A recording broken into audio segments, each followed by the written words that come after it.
Okay, good day everyone. So welcome back again to our YouTube channel, the 641 Squad. So today we are going to discuss about the different types of forgery. Okay, so this subject is about question document examination. But before we proceed, please don't forget to hit the subscribe and like button and the notification bell so that you will be informed for our new video lectures. Okay, so let's proceed. So first, what we have to know is what is forgery. So the legal term of forgery, it was defined as an act of simulating, copying, or tracing someone's signature without the permission of the latter. Okay, so forgery can be done or can be accomplished by an act of simulating, okay, or copying, and even tracing as a means of forgery. No, when we say simulating, there is actually a model. Okay, so usually there are three types of forgery. That would be the simulation or the copied forgery and the tracing forgery. While in simulating forgery, there is two kinds on how to accomplish this one. First is by copying, then second is by recollection process. And that we will discuss later on. Okay? So the other one is tracing. Okay? By means of a model signature which will be used for you to trace it on a clean paper, on the paper, or on the paper which you would want to reflect the signature. Okay, so also forgery has a variety of classes, from a simple handwriting to a more complex form of signature, especially those which are considered to be an extended form of writing. Because in an extended form of writing, it was actually done with a more highly personalized and highly individualized strokes. But commonly lang na nai-encounter natin is yung signature. Why? It is because signature already occupies a lot of importance, no? Napaka-importante na ng signature, and signature are or is utilized always, no, whenever we are going to deal with an important documents. Usually we put or we attach our signature in order to acknowledge the contents of such document, either though that would be an agreement or a contract or whatsoever document. So we put our signature as a sign of acknowledgement. That's why usually the common kind of forgery that we encounter are those having question signature. But again, there are variety of kind of question document or forgery that the document examiner might encounter. So let's now proceed with the different kinds of forgery. Okay, so first is the simple forgery. So when we say simple forgery, it is an act, no, or a forged signature made without any attempt on the part of this forger to make any facsimile, okay, of the genuine signature. Take note, we have three kinds of forgery. That would be the simple forgery, the simulated forgery, and the traced forgery. Okay, so among these three types of forgery, only the simple forgery is the one that do not require a model. Okay, so when we say model signature, it is defined as a genuine signature used in preparation of a question signature or document. Okay, but in this case, simple forgery do not require the utilization of a model. Why? It is because the forger will be the one to make his own style. Okay? So, also, as the name implies, this is one of the simplest type of forgery or a forger can do, especially those amateured or yung mga amateur na forger, okay? Or if the forger were not able to secure a model or a genuine signature, usually they will utilize a simple forgery. So, gagamitin niya yung sarili niyang style. Mag-iimbento siya ng pirma or i-assume niya na ganito yung pirma nung kanyang ginagaya. Okay?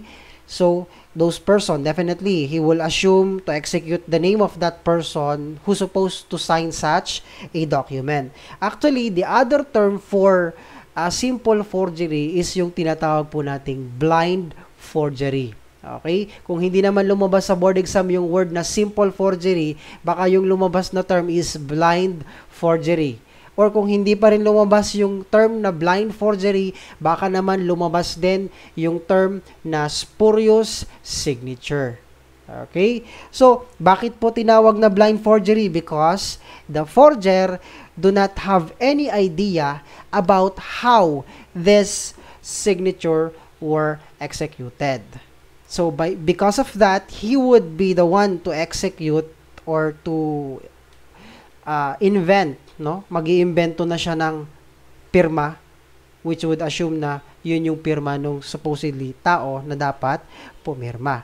So, it may be the signature, no, of that particular person, or it could be a fictitious name. So, a simple forgery, again, is the easiest type and it can easily be identified. So, among all type of forgery, ito po yung pinakamadaling ma-determine. Okay? Because all you need to do, or the document examiner should just have to get the genuine signature, then compare it. Definitely, it would provide a different pictorial effect and different appearance as well. Okay? So, next is yung tinatawag po nating simulated forgery. Okay? So, when we say simulated forgery, it is considered to be the most skillful type of forgery. So, sa lahat po, dun sa tatlong uri ng forgery, ito po yung pinaka-skillfully executed. And usually, skillful forgers would actually just at least practice 20 to 30 times before he can properly execute the signature that he was trying to copy. Remember that simulated forgery as well as the traced forgery requires a model. Okay? So, kailangan po niyan ng model signature. Meaning to say, kailangan niya ng paggagayahan. Unlike yung nauna na simple forgery, hindi po siya nangangailangan ng paggagayahan. So, although this form appears or made in various level of skill depending upon the forger, the reason for being branded as the most skillful type definitely lies on the fact that this process is done in not just ordinary way. So, it takes really a skill because writing is a skill. Okay? Only those master writer can actually imitate perfectly, not perfectly, but there are subconscious habits that may be reflected on the signature which cannot be copied by the forger. Diba? But forgers only copied. Yun po yung nagiging problema ng isang forger. No, yung pag kinokopya niya yung pirma, he can copy the pictorial effect. And usually kasi, yung mga forger, mga amateur forger lang. Okay? By chance na meke or by chance ng gaya ng pirma. That's why they did not practice it very well and they did not have or acquire the skill in copying or in doing such forgery. So, this kind of forgery is done with freehand imitation. So, as I said, a gifted forger will make a practice only over a scratch of paper from 20 to 30 times before he can actually sign the or sign that signature in a fraudulent document. So, one which the forger may attempt to copy is definitely signature. But there are forger who can actually or who would want to copy an entire document or handwriting, no? Pagka naman po yung buong dokumento, yung finorge, ang tawag natin doon, holistic forgery. Kasi sa forgery, pwedeng yung pirma lang yung ginaya, pwede rin namang yung entire document yung ginaya. Pwede rin naman na yung ginaya doon sa document is just a certain portion. Okay? So, there are variety of classes of this kind of forgery. So, it is known as copied or freehand. Okay? Why? Because the forger would need or will require to have a copy of a model. Then he will practice it. That is copied forgery. So, meron pa po tayong isang uri ng simulated forgery. Yun yung tinatawag nating recollection process. Okay? So, sa copied forgery kasi, binigyan mo lang siya ng model, gagayahin niya. Now, ano yung magiging fault or what are those loopholes or gap whenever you are executing a copied forgery? Kasi sa copied forgery, you did not, hindi mo nakita, okay? Hindi mo rin nasaksihan kung papaano niya in-execute yung signature. So, therefore, you don't have the idea which lines comes first. Or definitely, you will not be able to follow the sequence of writing just by merely looking at the signature. Okay? So, baka magkaroon ka ng miss or ma-miss mo bilang forger, ma-miss mo yung tinatawag na sequence of writing. Unlike doon sa recollection process, you are going to look upon how does the writer execute his signature. So, therefore, pwede mong makita or nakikita mo kung paano niya ginagawa. Saan siya nagsimula? Where does the writer begins his writing? What is the first stroke? What is the lead-in stroke? And what is the finishing stroke? Okay? So, ma-identify nung forger. So, that's the difference between the mere copied or the mere freehand imitation than that of the recollection process. So, usually, no, kapag nagsasimulate tayo, especially if the forger is just an amateur, difficult or yung makikita nating defect doon sa pagkopya niya is yung walang line quality. Or definitely the line value of that signature is poor. Okay? Unlike those signature which has been executed without any hesitation on the part of the writer, it will project a successive and good line value of that stroke, or all of the stroke all throughout the writing or the signature will definitely show a good line value or line quality. Okay? So, most fraudulent signatures are created by amateur, as I said. Now, why? Because they just, as I said, they just see the opportunity or sometimes nagkaroon lang ng chance na makalamang or makapandayas, kaya ginawa or nangopya. Yun yung commonly encountered problem. Okay? Kaya nagkakaroon ng simulated forgery. So, the next one is yung ito po, yan yung example ng copied or simulated forgery. So, kung makikita natin, this is the model or the genuine signature, and this is the copied forgery. If we can see here, there is a good line quality of the stroke. While here, there are tremulous stroke. Why? The first, baka itanong sa board exam, bakit po ba nagkakaroon ng tremulous stroke or yung panginginig ng stroke? Yun po ay dahil sa hesitation. Okay? Kasi nag-alangan siya sa unang pagkakataon na isulat. And take note here, on the lead-in stroke or yung unang stroke na ginawa niya, it's smooth. While here, there is already a blunt stroke. Okay? Maybe because the pen has produced blob because the writer hesitated to run the pen on the paper. Okay? Same goes with the line quality. So, medyo tremulous po yung kanyang line quality. Okay? So, as you can see also on the model, medyo halos pareho, no? Ang tawag po natin doon, pictorial effect. Okay? They have the same pictorial effect, but when you deeply look on that signature, definitely, you will be able to decipher all those significant difference, okay, of the strokes of the genuine and the suspected or alleged question document. Okay? So, the third one is yung tinatawag nating traced forgery. Okay? Sa traced forgery, this is also like a simulated. Why? Because anong commonality nung trace at saka nung simulated forgery? The commonality is both of them utilizes a model signature. Okay? As the name implies, you have to trace the genuine. Okay? And there are a variety of means how can you actually accomplish traced forgery.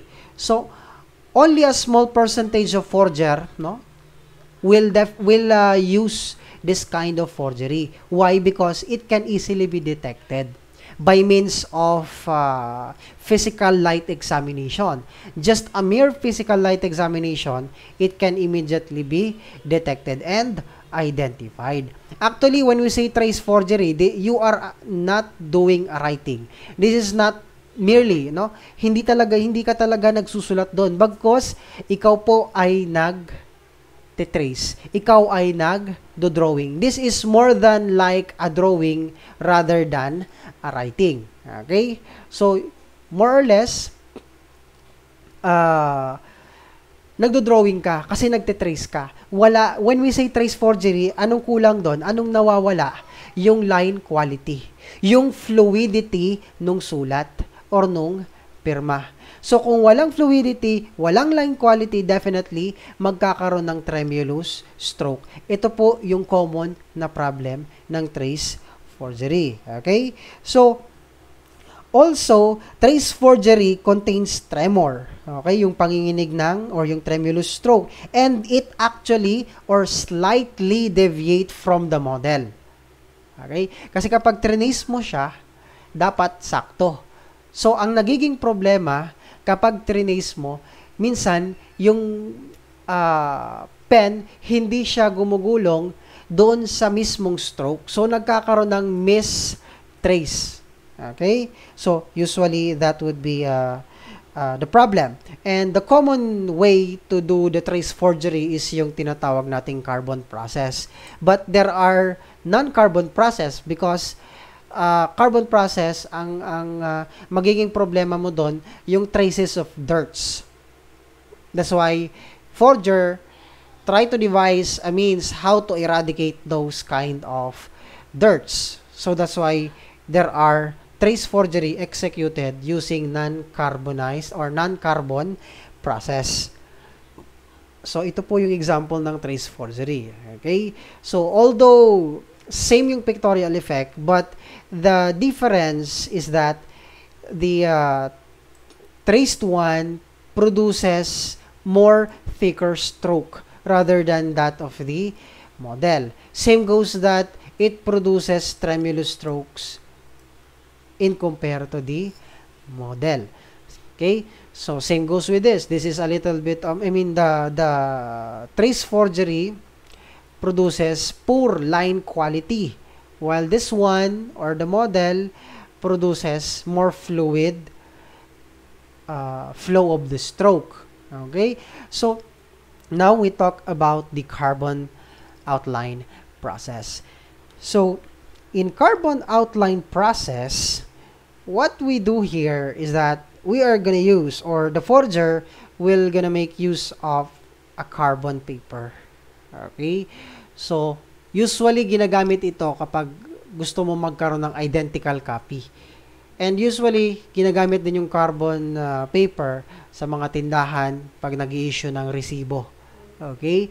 So, a piece of carbon or carbon paper, either blue or black yan, is actually interleaved between the genuine signature and the fraudulent document with genuine document placed on the top. Okay, nasa ibabaw yung genuine, tapos ang kailangan lang dito kasi is a little bit of pressure so that the carbon paper will produce another writing on the adjacent sheet of the paper. Okay? So, usually, ang ginagamit kapag carbon paper is yung dry pen or yung pen na walang tinta. Or kung wala ka naman nun, commonly na ginagamit dyan is yung stylus. Okay? Then, next, meron tayong tinatawag na indented writing or writing offset, or yung tinatawag nating indention or canal line process. So, this time, actually, pareho pa rin siya nung carbon process. But this time, tinanggal mo yung carbon. Okay? Yung carbon paper. Tatanggalin mo yung carbon paper, anong maiiwan? Yung bakat or yung indentation. Okay? So, yung indentation, maiiwan sa papel. So, after that, saka mo susundan yung mga indentation or yung bakat, saka mo lalagyan ng sulat ng may tintang ballpen. Usually naman, how to detect this kind of forgery? Ang ginagamit lang naman dyan is either transmitted light. Kapag generally, no, kapag sinabi nating trace forgery, paano mo ma-determine kung yan ay forgery? Ipag-match mo lang yan or use transmitted light process, use a transmitted light box. Okay? So, you can immediately see if it is a forgery or not. Bakit? Sabi nga natin, okay, sa rule in question document or in the development of handwriting, there will be no two person having the same signature. And even the person who signed his signature cannot execute the same signature that he executed a while ago. So, hindi mo na mauulit yung pirma na sinulat mo ngayon tsaka mamaya or kanina. Okay? So, paano po yun? Paano mo malalaman na yan ay forgery? By means of characteristics. Yung tinatawag nating individual characteristics at saka yung class characteristics. Combination po nung dalawa yung pinagbabasihan upang malaman kung yan ay forgery o hindi. Okay? Pero pag pinag-combine mo, no, yung term na ginagamit natin doon, when you combine the individual and the general characteristics of writing, ang tawag po natin doon, range of writing. Okay? So, ngayon, sa trace forgery, sabi nga natin, walang taong may kayang sumulat ng eksaktong alike, pareho sa sinulat niya kanina siya sa ngayon. So, nung tinapat mo doon sa transmitted light box, eksaktong-eksakto yung sukat nung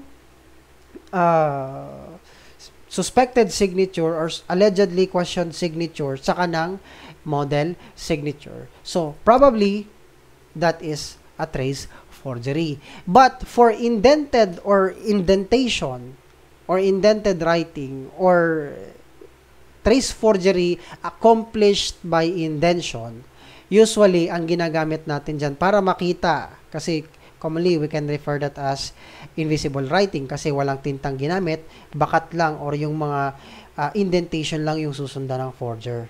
Okay? So, ang ginagamit natin dyan para makita natin yung mga bakat is oblique light examination. Okay? So, ito po yung itsura, no? Under side light examination using indentation or sometimes oblique yung ginagamit or side light examination. So, makikita po natin dito, no, yung lubog or yung indentation, hindi siya properly na trace. Ganon din dito. Okay? So, hindi niya properly nadaanan ng pen. So, commonly, that is an obvious under microscopic examination as well. That is a very obvious sign of forgery. Okay? So, yung na-miss niya, hindi niya nasundan yung bakat gamit yung pen na ginagamit niyang pang sulat. So, that's a common sign of indention process. Ito pa, yung sa gilid nito. Diba? We can see here na na-miss niya yung pag-traced nung indentations. Yan. So, ito, yung itsura kapag sa oblique light, kung gusto mong makita, so, pag indented writing, if you wanted to view it or to decipher it, so, you're gonna have to use oblique light. But for, if you wanted to actually see the indentation which were missed to trace by the forger, you can use microscopic examination.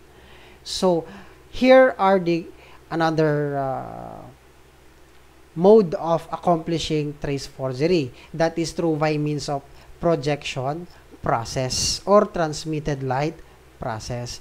So, in this process, the forger actually eliminates the indentation as well as the carbon. Okay? So, among those three methods of trace forgery, this method has a greater advantage on the part of the forger. Okay? Because here, the fraudulent document is the one being placed above the document. So, kung kanina pag nagtitrace tayo, nilalagay natin dun sa ibabaw yung genuine, dito, nasa ilalim na ngayon ng fraudulent document yung genuine. So, ilalagay mo siya sa light source or dun sa light box, or kung hindi naman sa light box, kasi ang forger naman, wala namang light box. Usually, ang ginagamit po nila dyan is window glass. Okay? Para i-trace yung pirma. Using transmitted light. Yon, as I said. So, gagamit ka ng transmitted light. Or, the document will be placed on the top of the plain glass. Pwede rin ganon. Or, kung wala kang plain glass, pero meron kayo sa bahay salamin na window na salamin. Okay? Yung sliding window. Pwede mo pa rin siyang gamitin. Basta yung kabila, malakas yung light source, na makikita mo yung shadow nung genuine signature. So, yun yung process niya. So, with the strong light passing through this document, the image or shadow or the outline of that genuine signature will actually be projected. Tapos, later on, that would be the one which will be traced by the forger. Okay? So, this time, mas advanced ito kaysa dun sa indentation at saka sa carbon. As I said, that you already remove the indentation and you already remove the traces of dirt caused by the carbon. But signature are sometimes traced using light box. Okay? Pero, light box din yung pwede mong gamitin in order for you to decipher if it is a forgery or not. Okay? So, more astute forgers will actually copy parts of several signature, trace them from a different document, or present them in a single genuine signature. So, if the signature used for model are present as proof of genuineness, the document examiner may be able to match this signature. So, kung nandyan yung model, madali mo lang ma-determine kung yan ay forgery or not, just by means of placing them together. So, another ploy is to move the signature slightly after copying. Ayan. So, yung iba naman, para maiwasan yung detection through by means of the transmitted light box, ang ginagawa nila, kapag na-trace na nila, medyo minumove nila ng konti para hindi magsakto doon sa model na kinokopya nila. So that, to prevent the alignment, the actual alignment ng model doon sa forgery. Okay? So, next, ayan. Holistic forgery. Okay? So, as I said a while ago, that you can copy the signature only or some certain portion of the document, but this time, when we say holistic forgery, the entire document can be fabricated. Or parts of the document may be altered, pero this time, in holistic forgery, yung buong dokumento, yung pineke mo, or yung buong sulat niya. Okay? But, this is very difficult to accomplish. So, this kind of forgery is really hard to accomplish. Why? Because it requires tremendous concentration. Because you are going to eliminate your own writing habits trying to copy the writing habits that you have to project on that writing, no, nung taong supposedly kinokopya mong sulat. Kasi yung writing niya dapat, or writing characteristics nung ginagaya mo, yung dapat mag-project, hindi yung sulat mo. So, you would have to eliminate your own writing habits in doing so. Okay? So, fabricated documents may be handwritten. It can also be typewritten, or it can be printed. So, counterfeit forms may also be involved, or genuine forms may be altered. Signature may be simulated, but there are variety of way how to accomplish forgery. But some forgers alter documents by changing the date, 'di ba? Pero 'yon, hindi naman siya signature, but rather that would fall under the case of alteration. Okay?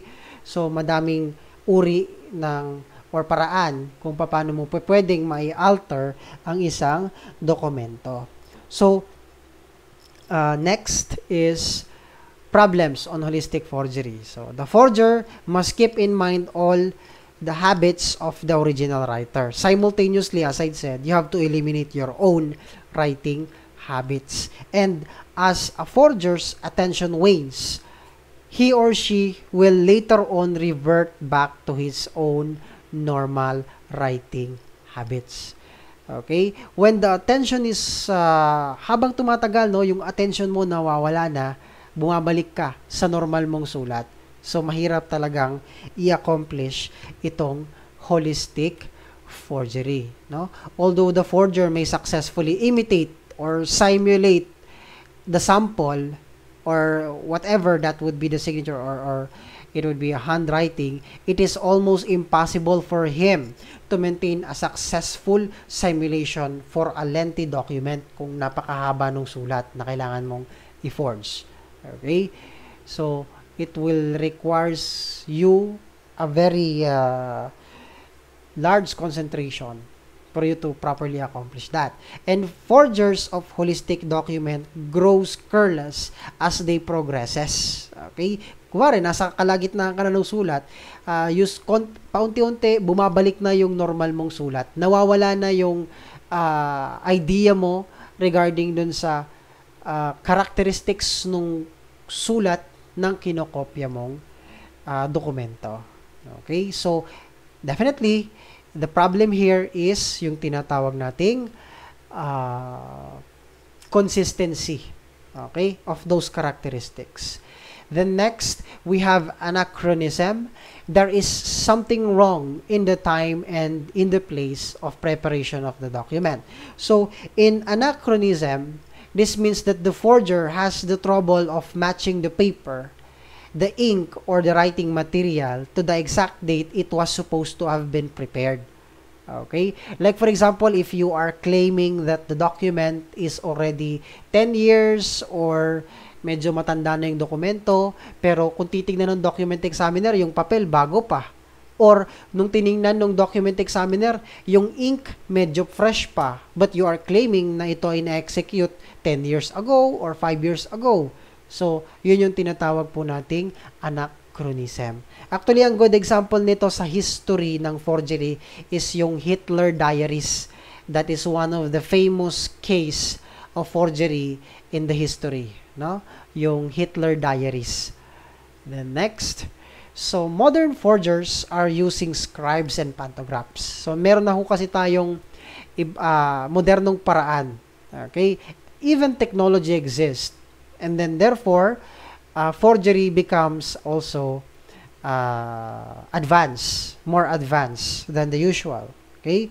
So here are the defects of trace forgery that a document examiner might be looking whenever he is trying to or examining a question document. So, the quality of stroke. Ano po ba yung quality of stroke? Diyan papasok yung line quality.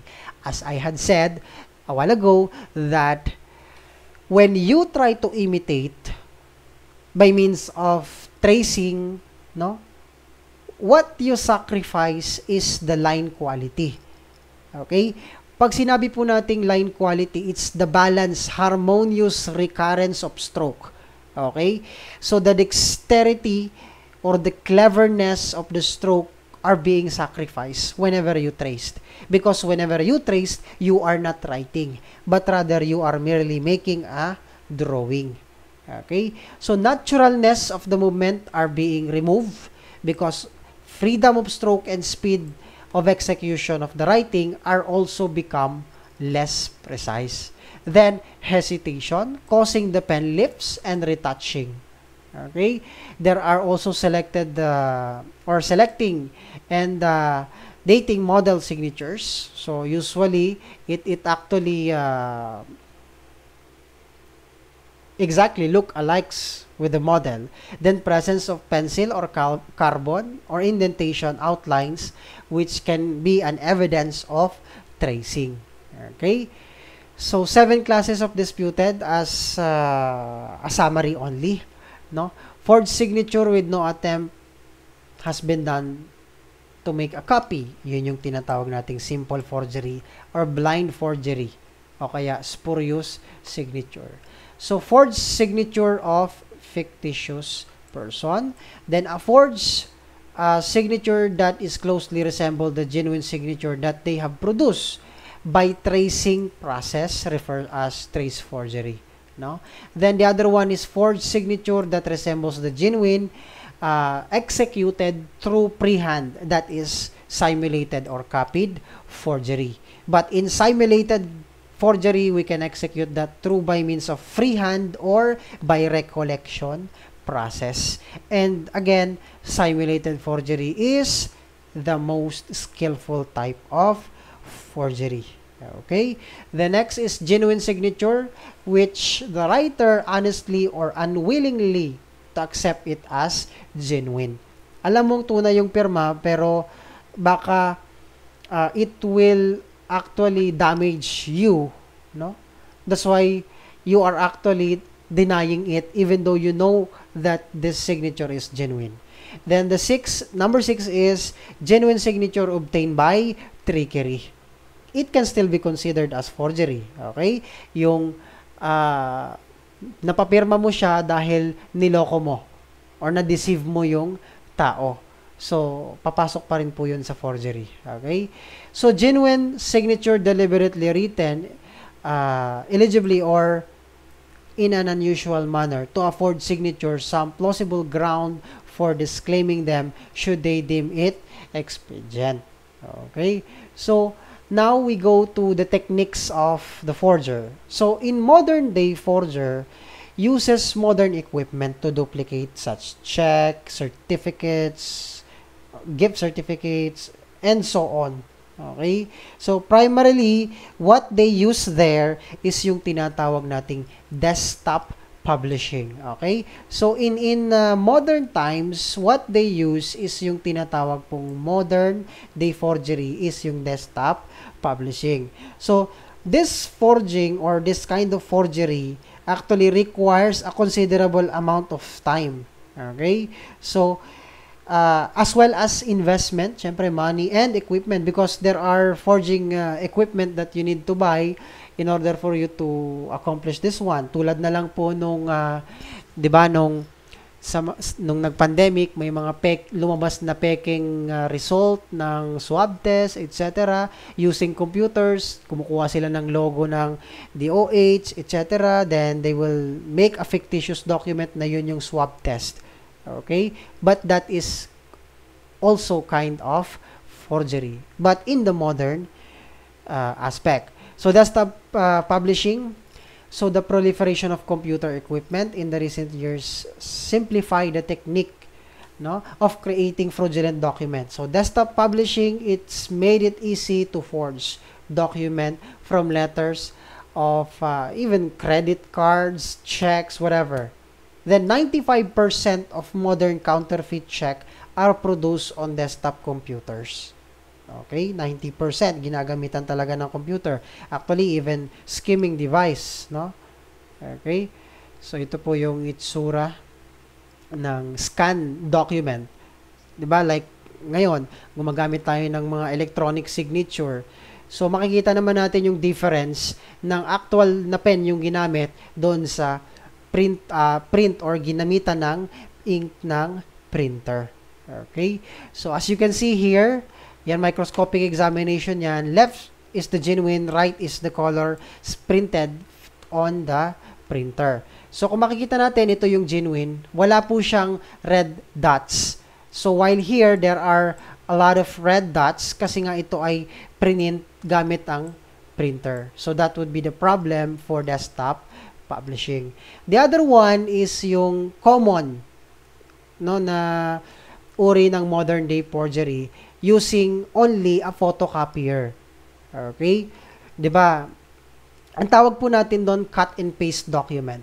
Some forgeries are committed by cutting a valid signature. Ginupit mo yung signature, tapos kumuha ka ng dokumento na gusto mong nung fictitious or ng fraudulent document, dinikit mo doon. Nung dinikit mo yung dokumento, i-photocopy mo. Okay? So, magiging itsurang totoo na. Di ba? Yung document. But, the only thing that we are going to look upon whenever it is a cut and paste or cut and paste forgery or document, yung alignment. First thing is yung alignment. Usually kasi, tumatabingi yan kapag na-photocopy mo. Okay? The first thing that you're gonna look upon for this kind of modern day forgery, which is the cut and paste, is yung alignment. Second, nahahanapin mo doon is yung trash mark. Okay? Trash mark po yung tawag natin doon sa mga dumi. Kung hindi naman nasa salamin yan ng photocopier, nandun na mismo sa papel. Okay? So, maaring ma-transfer yon at ma-photocopy din yon kasama ng document. So, there are two things that you're gonna have to look for that cut and paste document in order for you to identify if it is forged or not. So, the first is the alignment, misalignment, no? Nung signature, the dimension of that signature. Baka kasi nag-move siya nung pinotocopy. Next one is yung tinatawag nating trash mark. Okay? So, ayan po yung trash mark, no? It can be used to help to determine the cut and paste spurious document. Those marks that might be left on the photocopier itself or on the paper when you copy when you photocopy that certain document. Okay?